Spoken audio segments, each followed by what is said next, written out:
गंगानगर में तंदूरों बांधने का कार्यक्रम भारत इसलिए मैं हिंदी से मैं बचेगा को सुनना ये हनुमानगढ़ तो लघु दो बाकी का एक कार्यक्रम रहा है। इस देश में कृषि और सूक्ष्म लघु उद्योग ये दो ही है जो आज 145 करोड़ जनता में अधिकतर ज्यादा जो रोजगार देने वाला तो कृषि और लघु उद्योग है। लघु उद्योग का कार्यक्रम था इसी में गंगानगर हनुमानगढ़ जहाँ मैंने देखा विशेष तौर से हमारे देश के प्रधानमंत्री नरेंद्र भाई मोदी जी चाह रहे हैं कि किसान के घर में समृद्धि आए, खुशहाली आए। जब तक किसान के घर में समृद्धि खुशहाली नहीं आई तब तक ये देश विकसित राष्ट्र में बन सकता है।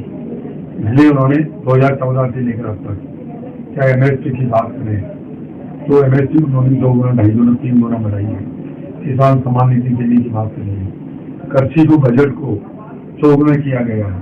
एमएसपी की खरीद भी जो 2014 के पहले होती थी उससे 5.5 गुना एमएसपी की खरीद की जा रही है। और किसानों के लिए किसान देश का अन्नदाता है, वो रात दिन मेहनत करता है, बूढ़े से लेकर बच्चे तक, महिला कोई समय सीमा नहीं है उसकी। एक मजदूर मजदूरी करने जाता है, उसको पता हमें 8 बजे जाना है और 5 बजे मुझे छुट्टी हो जाए, मुझे इतना मेहनताना मिलना है, उससे मेरा परिवार का घर खर्च चलाना है। तो किसान बहुत बड़ी उम्मीद करके चलता है। कभी ओलावृष्टि हो जाती है, कभी अतिवृष्टि हो जाती है, कभी सूखा पड़ जाता है, कभी आंधी आ जाती है, कभी तूफान आ जाता है और किसान हाथ मूल के रह जाता है। कभी कई तरह की बीमारियां आ जाती है। और विशेष तौर से मैंने देखा हनुमानगढ़ गंगानगर आसपास के जो एक बहुत बड़ा यहाँ मैं कह रहा हूँ कि अनाज के रूप में जैसे राजस्थान में गंगानगर और हनुमानगढ़ ये अपना विशेष स्थान रखता है।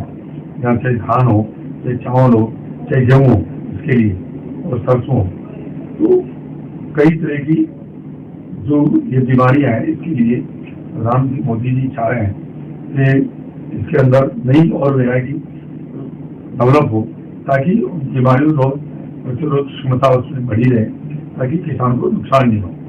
इसके बारे में आज हम किसानों से भी मिले हैं और प्रधानमंत्री मोदी जी चाह रहे हैं कि किसान के घर में समृद्धि कैसे आए, इसके लिए और क्या उपाय कर सकते हैं उसके लिए करने की प्रधानमंत्री नेतृत्व में हमारे प्रधानमंत्री सरदार सिंह चौहान का विशेष तौर से प्रधानमंत्री जी का ये सबसे ज्यादा इस बात पे जोर है कि प्राकृतिक खेती की ओर किसानों का रुझान दिया जाए।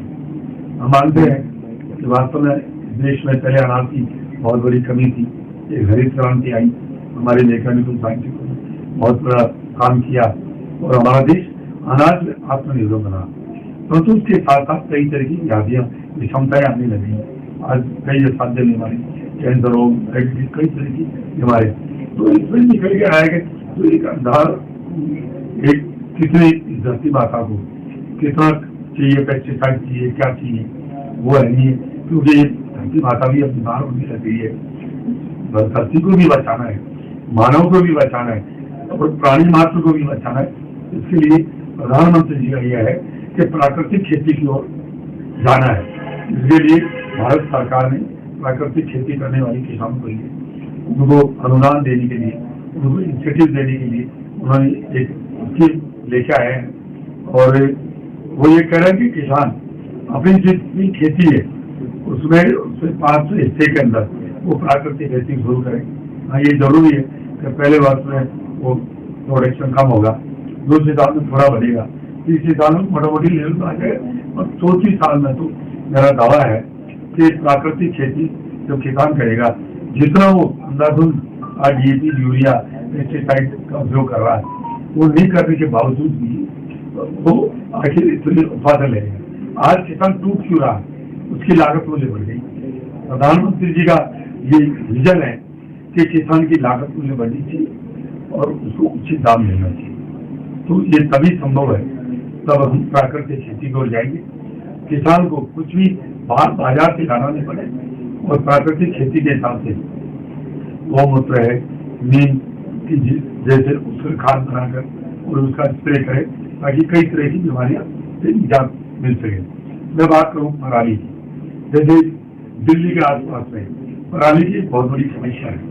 एक गाय की गोबर से मिला के घोल करके आप स्प्रे करिए, 7 दिन के अंदर पराली खाद के रूप में परिवर्तित हो जाएगी। एक बहुत बड़ी समस्या हल हो जाएगी। तो इसलिए प्राकृतिक खेती की ओर हमें जाना होगा, क्योंकि बहुत बड़ी एक समस्या आ रही है जो आज कई तरह की व्याधियां, नई नई बीमारी आ रही है। तो प्रधानमंत्री जी का और हमारे कृषि मंत्री शिवराज सिंह चौहान का यह कि हम प्राकृतिक खेती की ओर किसानों को मोटिवेट करें, उनको प्रेरित करें और उनको अनुदान देने के लिए भारत सरकार ने तय किया कि पर हेक्टेयर 20,000 रुपये उनको प्राकृतिक खेती के लिए उनको अनुदान दिया जाए, ताकि वो कुछ हिस्सा प्राकृतिक खेती की ओर करें। फिर धीरे धीरे सब उनका इस बात को प्रयोग के तौर से समझ जाएंगे कि वास्तव में उसमें लागत भी कम आएगी और किसान आज टूट क्यों रहा है, क्योंकि लागत मूल्य बढ़ गया और उसकी उपज का दाम कम मिल रहा है। जब प्राकृतिक खेती की ओर जाएंगे तो किसान का कोई खर्चा नहीं होगा, जो उसके घर में तो गाय है या भैंस है, उसके गोबर है या गोमूत्र है, उसके छिड़काव करके उसको अलग से कुछ नहीं, पत्तू का जो खाद बनेगा। और इस तरह से देश के किसानों को बचाने के लिए, समृद्ध करने के लिए कई तरह के उपाय किए जा रहे हैं। और मैं आगे भी साथ कह सकता हूँ कि प्रधानमंत्री जी नेतृत्व में अभी जो वो आए थे और जब उन्होंने खुद वो खेतों में गए, वो साथ गए 2.25 घंटा बारिश के समय में प्रधानमंत्री जी और हमारे कृषि मंत्री शिवराज सिंह चौहान हम सब साथ थे। वो खुद जान रहे हैं कि कैसे। उसके अलावा प्रधानमंत्री जी का ये जोर है कि देश में फल और फूल में भी आत्मनिर्भर है। हम अनाज आत्मनिर्भर बन गए, परंतु फल और फूल के अंदर भी आज हम आत्मनिर्भर नहीं है। बाहर से बहुत महंगे दामों के बीज मंगाया जाता है और उसमें भी मिलावट आती है। तो उससे कैसे बचाया जाए, किसान को प्रमाणिकता के आधार पर खाद मिले, उसको बीज मिले, उसके लिए जितने भी जो प्रयत्न करनी चाहिए वो करने के लिए प्रधानमंत्री जी का, हमारे कृषि मंत्रालय ने हमारे मंत्री जी को, सबको और अधिकारी को उन्होंने स्पष्ट कहा कि किसान के साथ कहीं ठगी नहीं होनी चाहिए, उसको प्रमाणिकता का बीज मिलना चाहिए और प्रमाणिकता के आधार पर उसको खाद मिलनी चाहिए, समय पर उसकी खरीद होनी चाहिए और समय पर उसका भुगतान होना चाहिए। सर, गंगानगर हनुमानगढ़ के अंदर धान का या तो वो पंजाब हरियाणा के अंदर बेच देता है या वो निचले व्यापारियों को बेच देता है, उनको उस समय उनका लागत मूल्य सही समय पर मिल नहीं पाता। अब वो आंदोलन करते हैं, उसके बाद 2 महीने बीतने के बाद केंद्र सरकार ये MSP घोषित करती है कि MSP पर खरीदी जाएगी, तब तक वो धान सारा बिक जाता है उनका। देखिए, मैं आपको बता दूं, केंद्र सरकार 2014 से लेकर 2024 तक आप देखिए जो MSP बढ़ेंगे देश की आजादी के बाद, खास यदि पहले वाले जो केंद्र और राज्यों में सरकारें दी, यदि वो इस तरह से MSP बढ़ाते तो आज किसान की हालत भी खराब नहीं रहती। तो उन्होंने कभी इसका ध्यान नहीं दिया। और मैं आपको खरीद की बात करें, मैं उदाहरण के तौर पर बता रहा हूँ, बाजरा पूरे हिंदुस्तान में सबसे ज्यादा राजस्थान में होता है और मैं जहाँ से अजमेर से उधर से आता हूँ, बाजरा बहुत आइटम होता है। तो राजस्थान सरकार रोटी 18 से 23 में एक दाना बाजरे का नहीं खरीदा, कोई गेहूँ नहीं खरीदा, सब कुछ। तो अब यहाँ भजनलाल जी की सरकार, राजस्थान में बीजेपी की सरकार हो रही, भजनलाल जी शर्मा था, जो उन्होंने 6 महीने के अंदर जो काम किया, चाहे RCB लागू करने की बात हो, चाहे पेट्रोल में रेट कम करने की बात हो, चाहे किसान सम्मान निधि बढ़ाने की बात हो, चाहे गैस सिलेंडर के दामों कम करने की बात हो, जो मुख्यमंत्री जी और प्रधानमंत्री जी दोनों मिलकर जो मैं आपको आश्वस्त करता हूँ कि राजस्थान के किसान के लिए समय पर खरीद होगी, समय पर भुगतान होगा और अब कभी किसान निराश नहीं होगा।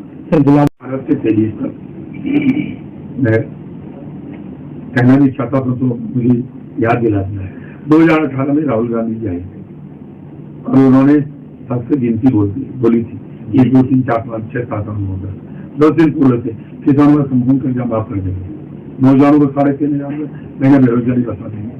तो आप 1,000 करोड़ रुपए की बात कर रहे हो 2018 से लेकर 2023 तक उन्होंने किसानों की कभी सुध नहीं ली, उन्होंने गरीब गांव किसान मजदूर की कभी सुध नहीं ली, सिर्फ उन्होंने गरीबी नारा हटाने का नारा दिया, गरीबी नहीं हटाई, उसने गरीब को जरूर हटाया।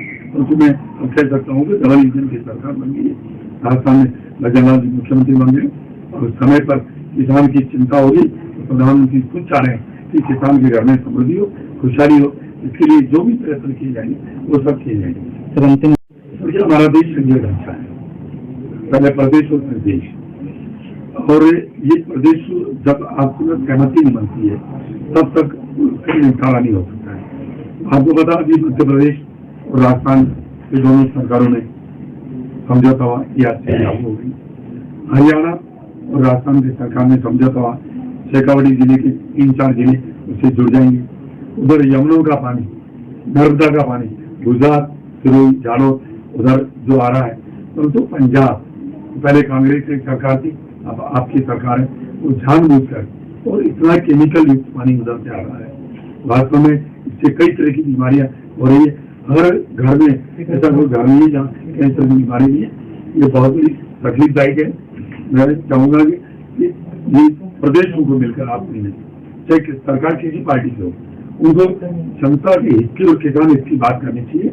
और मैं चाह रहा हूँ कि पंजाब सरकार इस बात पे ध्यान दे, इस चीज को संज्ञान में लेकर राजस्थान सरकार, मुख्यमंत्री जी बार बार पंजाब की सरकार और मुख्यमंत्री जी से बार बार इसके बारे में वार्ता कर रहे हैं। तो हमारी जितना हमारा पानी का अधिकार है वो पानी मिल नहीं पा रहा है, वो पानी पाकिस्तान चला जा रहा है। तो ये संघीय ढांचा होने की वजह से प्रांतों में जब तक प्रदेशों में आपकी सहमति नहीं बनती है तब तक ये काम नहीं करता। परंतु मैं आपको विश्वास दिलाता हूँ कि अब जल्दी से जो समस्या है उस समस्या का निदान होगा।